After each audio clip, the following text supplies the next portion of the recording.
as you know, or as you should know while you're on my page right now, my name is Kachanana Danhill Simate Storda. I was married last year to my amazing, handsome, so good, loving, etc., etc. My husband, Mr. Sordi, who is of European descent, and I met him online. Now, before we get into that, some people might be thinking, "Oh my God, what is she talking about?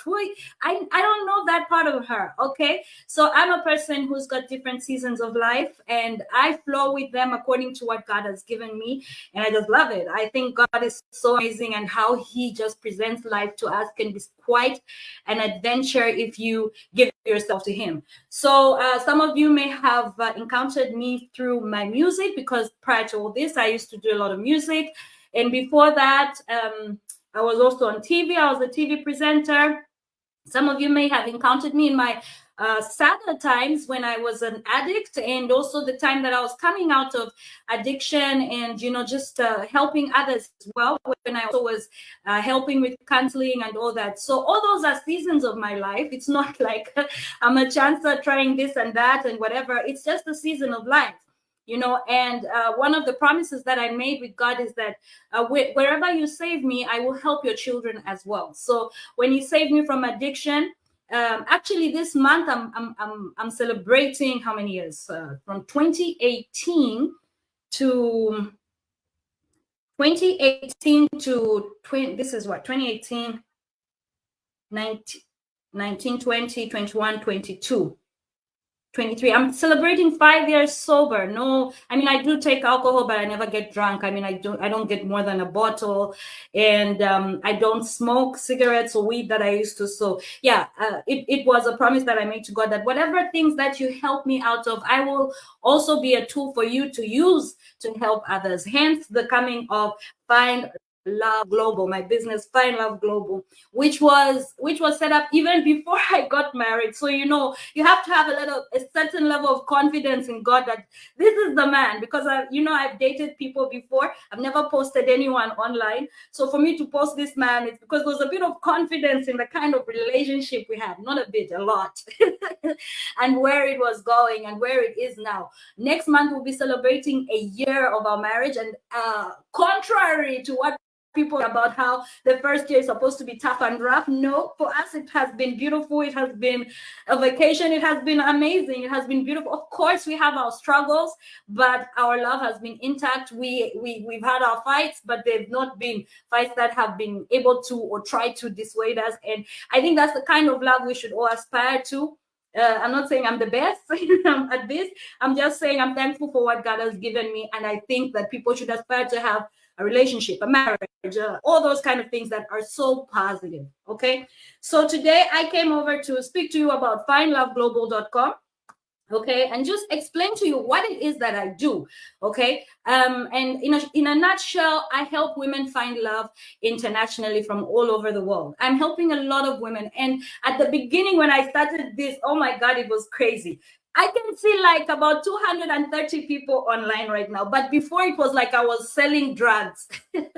People treat like, well, maybe you just didn't understand. Last year, people treated it like I'm doing something illegal, promiscuous, and all that. But this was something that God had put on my heart to do to help other women, because I myself had struggled through this. And I say, God, if you help me through this, you show me the way, I'm going to show others too. And He reminded me about it when I was busy asking Him, oh God, what's the next step in a certain area? And He said, the next step is this. And I created the business.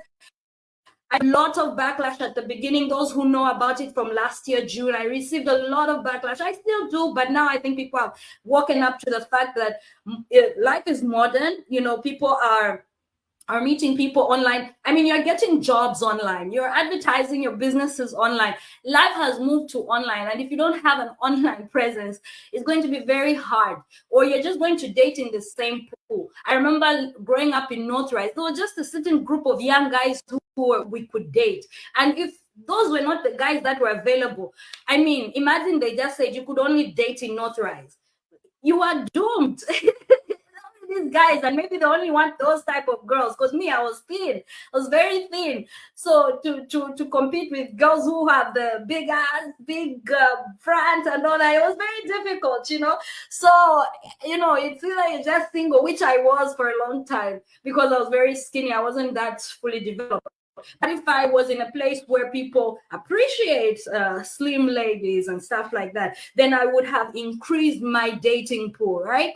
So this is what Find Love Global is about. It's about increasing your dating pool, looking beyond just your little locale and trying to find somebody outside your locale. Not because your locale is terrible, but sometimes it's not working. That's the reality. Sometimes your destiny is not in Ndola. Your destiny is not in or Livingston. Maybe your destiny is in Europe or America, and then you're fighting it, trying to make things work with somebody's son here, and you're pressuring him, he's pressuring you, you know. So that's going to be very difficult for you. So the first thing I want to tell you about my program is it's about helping women find love internationally, anywhere in the world. So now I'm not focused on white relationships interracial relationships between white and black people. I am beyond that. Love is beyond color. Okay, that is why my program is international and not interracial, because there are some of my clients that are dating Black Americans. No, I know somebody who's about to get married to a Black American. I know somebody who's moving to, what would you say, Pennsylvania. There's a Nigerian who's been living there for many years. I think he's now a naturalized a citizen of the US. So they're moving there. You know, there's people dating Nigerians from who are based in certain, maybe Europe or America or whatever, depending on the languages you speak. There are certain people based in different countries, you know. So it's not just about, I know some of my clients also dating Asians because they like Asians. You can't stop someone to say, oh, just date white people, just date black people. No. Alina preference. Every person has a preference and they'll go for their preference. And if they are not loved where they are preferred, where they prefer, you have to keep your eyes open and look for newer opportunities, you know. So for example, where my husband is from, I had heard of that country, but I knew nothing about that country. But if I wasn't open-minded about him and that country, I probably wouldn't have ever met him to start with. I wouldn't have, been with him, wouldn't be married, you know. So that's about international dating strategies. So let's go. I want us to go through the site, okay?